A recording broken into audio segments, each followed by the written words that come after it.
Joining us now is Trump Senior Economic Advisor Kathleen Harnett White. Kathleen, good to have you with us.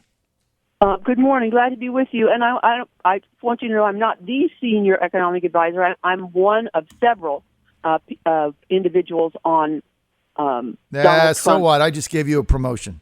I like what you have to say. Therefore, it's my show, and I'm going to say you are their senior economic advisor because I like you. Now, I got to get to one thing here, Kathleen. Yesterday, the CBO comes out with this estimate that by 2026, if we go down the same path that we're going now, we're going to have a deficit of $26 trillion. $26 trillion in 10 years.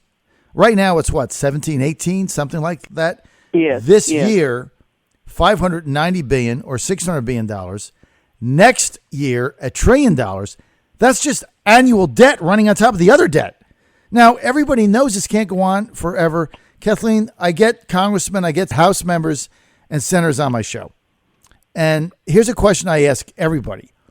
What number of debt keeps you up at night?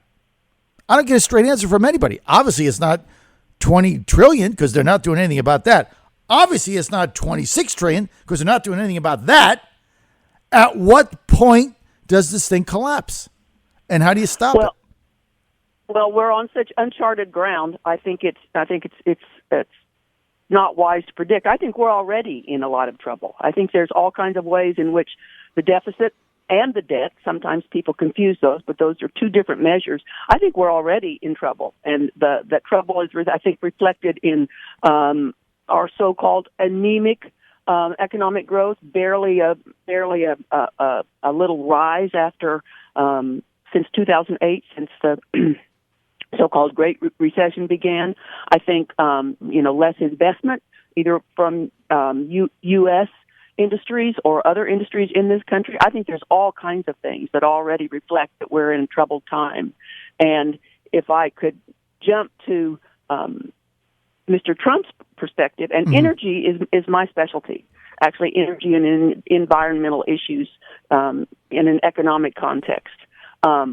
We have, as a country, for, over 40 years, our federal government has shackled extraordinary natural resource wealth that this country has, like no other country, in coal, natural gas, oil, and a lot of other natural resources.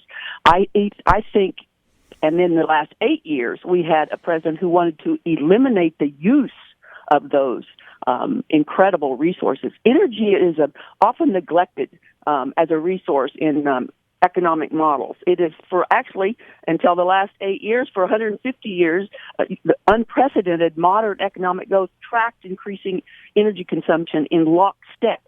And now we are making energy more expensive. We're making it more scarce. We're making it more uncertain. And I think that Donald Trump's energy plan is really, really on the mark, meaning that we will take advantage in an environmentally responsible way, but we will, for the first time in over 40 years, we will really take advantage of the wealth we have. Energy capital is still sitting in the bank. And I think that a lot of that is that part of his economic plan, the energy part of the plan, is really, really critical. Well, especially in these states where it's all about jobs, whether it be, coal and gas in Virginia, Ohio, Michigan, Pennsylvania, the various Rust Belt states that we have. I mean, Trump basically is the only candidate talking about this. Hillary's just going to continue to expand the EPA and kill jobs in energy, including the not building the Keystone Pipeline. But the bigger picture that I want to get back to is Trump has not really addressed the deficit, right? I mean, he's not really addressed the debt. And it's no part of this dialogue. Clinton, of course, she's saying nothing. She hasn't had a press conference, Kathleen White, in 263 days. But when do we get around? What is Trump's plan for responding to what the CBO just said, which is if you keep going down the same path, the country is going to collapse? Well, I can tell you again, on the energy front, he has, in a very general but very strong sense, because his energy policy is all the above. Let the market, not subsidies, and the amount of subsidies that have gone on and been increased in the last 8 years directed to energy is billions and billions and billions and billions. I like to use an example of the amount of taxpayers' dollars transferred into subsidy for the likes of Elon Musk's electric cars. I believe it's a $7,500 federal rebate and another $1,500 for your home refueling station. Grants and loan guarantees and low interest loans of billions and billions of dollars. Some sources say that in the last several years, again, you hear subsidy, you hear public investment. Those are taxpayers' earned income dollars.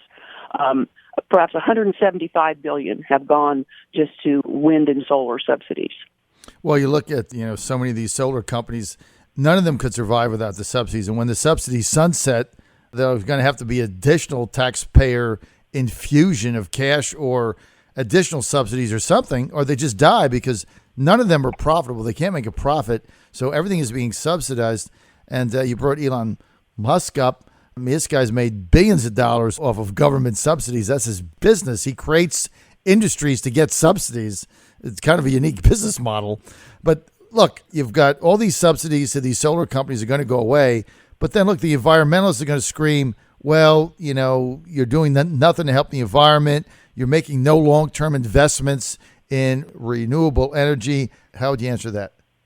I'd answer that in two ways. One, I'd say I was a former environmental regulator I was head of the Texas Commission on Environmental Quality, second only to EPA, is one of the largest environmental agencies in the world because of the size of the industrial sector in Texas at this point.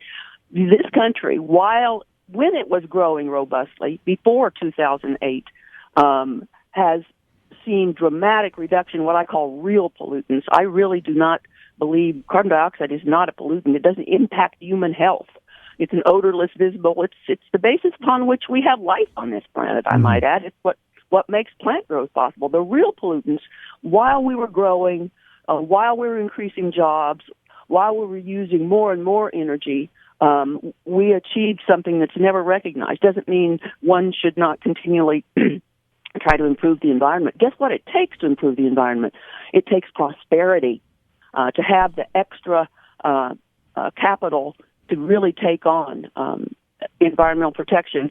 Two great contrasts to that, I might add, is China's model of economic growth, where it is, rapidly increasing as it's understandable its electric generation capacity, so that it's a greater percent of its populace actually has electricity in their homes, but they've not utilized all of the extra very, very fancy, effective emission control technologies, which we have. Another example on the environmental and economic front, there could be no greater contrast in the difference between big government, I would call socialist-like economic plans of Mrs. Clinton's and Donald Trump, as between what's happening in Venezuela right now versus what has happened in recent past in this country.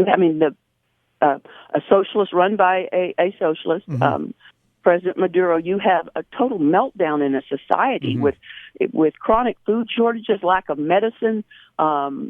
It's just a mess, and Venezuela is sitting on top of what the Energy Information Administration calls the greatest oil reserves in the world, and they are in a nosedive to just chaos, as opposed to what happened in what I call the shale revolution in the United States before the prices fell so low. Unbelievable job creation, growth, revenues to schools, and we're now seeing, after lots of predictions, that Saudi Arabia's irrational plan to increase production in a time of glut, that the shale revolution was nominally killed because it was higher cost production. Guess what? The shale in 2 years, the shale revolution run by small and medium energy companies, not the huge globals, players, Exxon, Duke, and all of that. The industry is coming back and has, in 2 years, in many cases, reduced the cost of its production by 50%, is now able to use one rig to perhaps service 6 wells. I mean, you see the dynamism of a part of our economy, which is still not totally shackled by the federal government, that can really change the economic dynamics in a short period of time. And again, why I think Mr. Trump's energy and economic, he says that to make taking advantage of our energy resources a economic, strategic, and foreign policy, to make it a strategic goal. And I think, I hope all of I'm from Texas, where we have a big industrial sector, and by the way, have done a really good job of keeping our urban air and continually improving our urban air clean. But the Rust Belt states, looks like the polls are starting to close a little bit, but that seems to me to be a natural